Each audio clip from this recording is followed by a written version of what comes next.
Salut tout le monde! Je m'appelle Pauline, j'ai 29 ans et j'habite à Rouen. Dans la vie, je suis illustratrice freelance. Ça sonne un peu cliché, je sais. La fille créative qui bosse de chez elle, avec son chat sur les genoux et une tasse de thé qui refroidit à côté de l'ordi. Mais c'est ma réalité. Je vis dans un petit appart sympa, pas loin du centre historique, avec ma petite sœur, Clara. C'est ma coloc, ma confidente et honnêtement, ma meilleure amie. Mon quotidien est assez simple. Le matin, je travaille sur mes commandes, je dessine, je réponds à des mails. L'après-midi, si le temps le permet, j'aime bien me balader sur les quais de Seine, ou juste flâner dans les vieilles rues pavées de Rouen. C'est une ville qui a une âme, et ça m'inspire. Je ne suis pas quelqu'un de très extraverti. J'aime ma petite routine, mes quelques amis proches, et ma tranquillité. Le plus grand drame de ma vie, pendant des années, ça a été ma voiture, une vieille Corsa de 2002. On va l'appeler Titine. Titine, était un peu comme un membre de la famille qu'on aime bien, mais qui est super relou. Elle faisait un bruit de tracteur, consommait plus d'huile que d'essence, et le chauffage était purement décoratif en hiver. Chaque long trajet était une aventure, une prière pour ne pas tomber en panne sur l'autoroute. Mes amis en rigolaient, gentiment pour la plupart. Sauf une. Marie, c'est une amie, ou plutôt Sec, était une amie d'enfance. On a grandi ensemble. Mais en vieillissant, un truc s'est installé entre nous. Une sorte de compétition silencieuse. Qu'elle était la seule à vraiment jouer. Elle a un bon poste dans une boîte de com, un copain stable, une vie qui coche toutes les cases. Et elle avait cette manie de me le faire sentir, avec des petites piques, des remarques déguisées en conseils. Et sa cible préférée, était Titine. Chaque fois que je parlais d'elle, Marie levait les yeux au ciel avec un soupir exaspéré. « Mais Pauline, change de voiture !» Elle me disait, comme si je n'y avais pas pensé. « C'est pas si cher, tu prends un petit crédit. » Elle ne comprenait pas, ou ne voulait pas comprendre, ce que c'est que être freelance. Les mois où tu gagnes bien, et les mois où tu serres la ceinture. Pendant des années, acheter une voiture neuve, était juste un rêve inaccessible. Alors j'ai économisé. Pendant presque 4 ans. Chaque euro mis de côté. J'ai refusé des sorties, j'ai limité les vacances, j'ai vécu de manière hyper frugale. Était mon objectif, mon projet secret. Pas juste pour le confort, mais pour ce que ça représentait. Une forme de réussite, de stabilité. La preuve que j'y arrivais, seule. Et puis, un jour j'ai eu la somme. J'ai passé des semaines à comparer les modèles, à lire des tests, à négocier. Et enfin, je l'ai acheté .ma, toute première voiture neuve. Une petite citadine hybride, gris anthracite, avec toutes les options dont j'avais toujours rêvé. Le jour où je suis allée la chercher chez le concessionnaire, je me sentais comme une gamine à Noël. L'odeur du neuf, le silence du moteur, le tableau de bord digital, était sur un petit nuage. La première personne que j'ai appelée, c'est évidemment ma sœur, Clara. Elle est descendue en courant, a crié, m'a prise dans ses bras. On a fait un tour en ville avec la musique à fond, comme 2 ados. Était pur, était joyeux. Le week-end suivant, on devait aller chez des amis, et Marie serait là. Naturellement, j'ai proposé de conduire. Dans ma tête, je m'imaginais déjà la scène. Arrivée avec ma nouvelle voiture, la fierté dans les yeux, j'avais envie que mes amis partagent ça avec moi. Surtout Marie. Je voulais lui prouver, une bonne fois pour toutes, que était capable. Qu'elle pouvait arrêter de me regarder de haut. Sur la route, Clara m'a demandé « Tu as prévenu Marie pour la voiture ?» J'ai secoué la tête. Non. J'ai pas osé. J'ai peur de sa réaction. Clara a froncé les sourcils. Peur de quoi? Qu'elle soit contente pour toi? J'ai soupiré. Ou qu'elle s'en fiche complètement. Et honnêtement, je crois que ça me ferait plus mal. Était ça, le fond du problème. Je savais au fond de moi que son indifférence me blesserait profondément. Parce que ce n'est pas comme ça qu'on se comporte entre amis. On célèbre les petites et grandes victoires des autres. J'avais peur de découvrir qu'elle, était pas l'amie que je pensais. Clara, toujours plus directe et pragmatique que moi, a attrapé son téléphone. Allô Marie? Ouais, c'est Clara. On est en route. Juste pour te prévenir. Pauline a une surprise. Elle a enfin changé de tas de boue. Ouais, elle a une voiture toute neuve. Donc quand on arrive, Tu descends la voir, ok? Voir ces mêmes meufs. Point. Mon cœur s'est mis à battre la chamade. D'un côté, Gita s'était terrifiée. De l'autre, soulagée. Au moins les choses étaient claires. Elle était prévenue. Elle n'avait aucune excuse. On est arrivé devant chez elle. J'ai pris soin de me garer juste en face de sa porte d'entrée, bien en évidence. J était à la fois nerveuse et excitée. J'ai coupé le contact. Le silence. On a attendu. La porte s'est entr'ouverte. La tête de Marie est apparue. Elle a jeté un regard vague dans notre direction. Un coudé. Œil d'une demi-seconde. Ah, sympa, a-t-elle lâché sans la moindre inflexion dans la voix. Puis, avant même qu'on puisse répondre quoi que ce soit, elle a enchaîné, en regardant à l'intérieur de sa maison. Faites gaffe en entrant, on essaye d'apprendre au chiot à ne pas sauter sur les gens, donc ne le caressez pas tout de suite. Et la porte s'est refermée. Voilà. C'est tout. On est resté assises dans la voiture, Clara et moi en silence. Le poids de la déception m'est tombé dessus comme une enclume. Elle n'avait même pas regardé. Elle n'avait pas fait 3 pas dehors pour jeter un œil. Mon accomplissement. Des années d'efforts, balayés en 2 mots plats et une excuse bidon sur un chiot. J'ai senti les larmes me monter aux yeux. Clara a posé sa main sur mon bras. « Quelle connasse !» a-t-elle murmuré. J'ai ravalé ma peine. J'ai essayé de me dire que J était trop sensible, que ce N était qu'une voiture après tout. Mais C était plus que ça.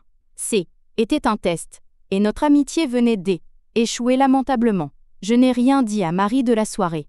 À quoi bon? La forcer à sortir pour me dire un « Waouh, super !»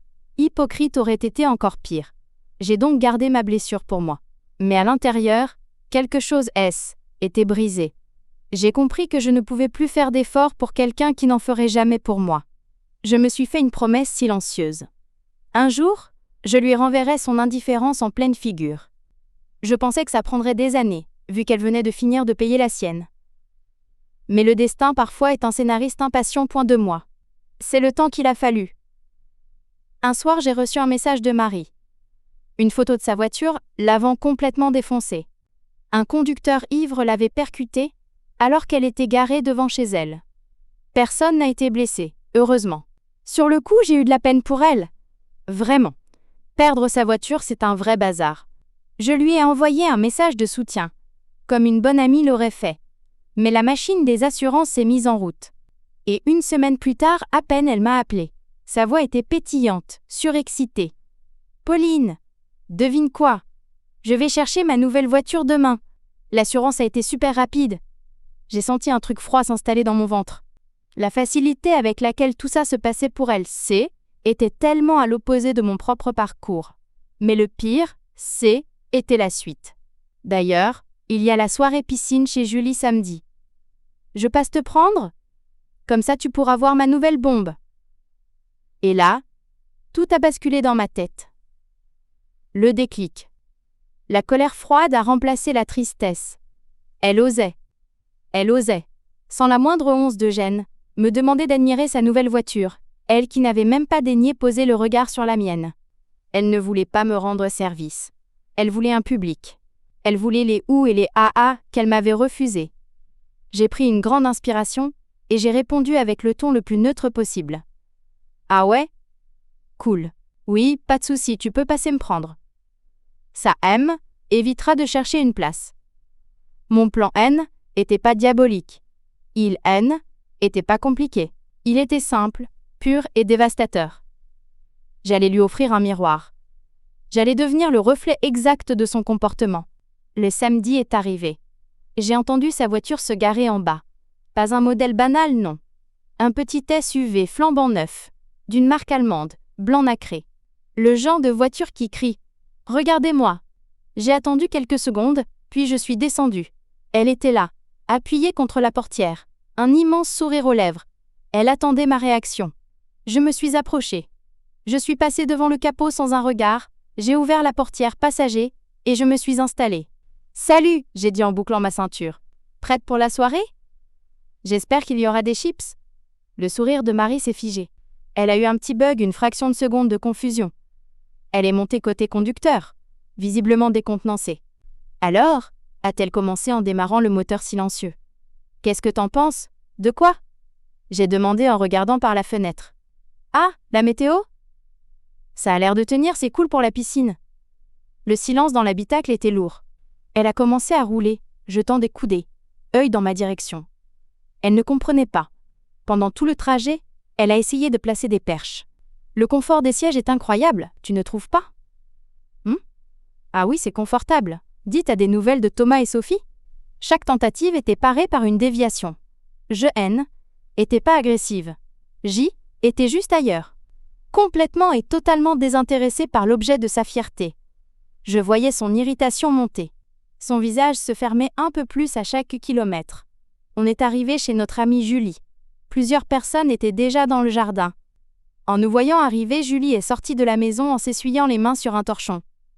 « Marie! Waouh! C'est celle-là la nouvelle? Elle est magnifique! » s'est-elle exclamée en s'approchant pour admirer la carrosserie. Était le moment parfait pour Marie de recevoir enfin sa dose de validation. Pendant que Julie et d'autres s'extasiaient sur la voiture, j'ai ouvert ma portière. J'ai dit un simple. Je vais poser mon sac à l'intérieur, et je suis rentrée dans la maison, sans un regard en arrière. J'ai senti le poids de son silence derrière moi. Était la première lame, plantée en public. La soirée s'est passée normalement. J'ai discuté, j'ai ri, j'ai profité de la piscine. J'ai soigneusement évité Marie, mais je la sentais m'observer. À la fin de la journée, il était temps de rentrer. On est remonté dans sa voiture. Elle n'a pas dit un mot pendant les 10 premières minutes. Je savais qu'elle bouillait de l'intérieur. Et puis, elle a craqué. Elle ne pouvait plus se retenir.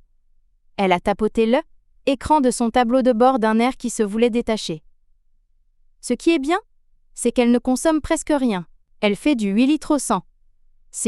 Était l'ouverture. J'ai tourné la tête vers elle, lentement. J'ai eu un petit sourire poli.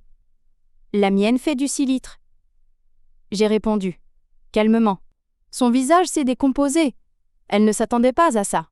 Elle s'attendait à ce que je dise « Ah ouais, c'est super !» Chimon. Ma réponse était un fait, pas une attaque, mais était 1000 fois plus efficace. Était un uppercut. Elle a accusé le coup, puis a tenté une autre approche, désespérée. Elle a passé la marche arrière pour faire une manœuvre. Et regarde ça, la caméra de recul est super nette, non? J'ai jeté un regard rapide à elle, écran. J'ai haussé les épaules avec la plus parfaite indifférence que j'ai pu simuler. Ah, c'est sympa. Le ton. Tout était dans le ton. Plate. Vide. L'exact équivalent de son « Ah, sympa » à travers la porte. Le message était enfin passé. Elle a compris. J'ai vu la lueur dans ses yeux. La réalisation que ce N était pas un oubli. Était intentionnel. Était une vengeance. Le reste du trajet s'est fait dans un silence de mort. Quand elle m'a déposé devant chez moi, j'ai ouvert la portière. Merci pour le trajet. À plus. J'ai lancé. Je suis sortie et j'ai refermé la portière, sans me retourner. Je ne l'ai pas regardée éloignée. Je suis rentrée chez moi, j'ai fermé la porte, et j'ai expiré un grand coup. Je ne me sentais pas triomphante. Je ne me sentais pas joyeuse. Je me sentais en paix. Était fini. Notre amitié, déjà fissurée, ne s'en est jamais remise. On s'est éloigné progressivement. Plus de messages, plus d'appels. Était une mort lente et silencieuse. Parfois, je me demande si j'ai bien fait. Si une meilleure personne aurait pardonné, aurait pris sur elle. Et puis la réponse me vient, claire et nette, point non. J'ai passé des années à être la meilleure personne.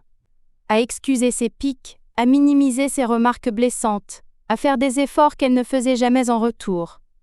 Ce jour-là, je n'ai pas été méchante, je n'ai pas été cruelle. J'ai simplement arrêté être celle qui absorbe tout. J'ai renvoyé à l'expéditeur énergie qu'on me donnait. Était peut-être petit, était peut-être mesquin. Mais était juste. Et parfois, la justice, c'est la seule chose qui permet de tourner la page.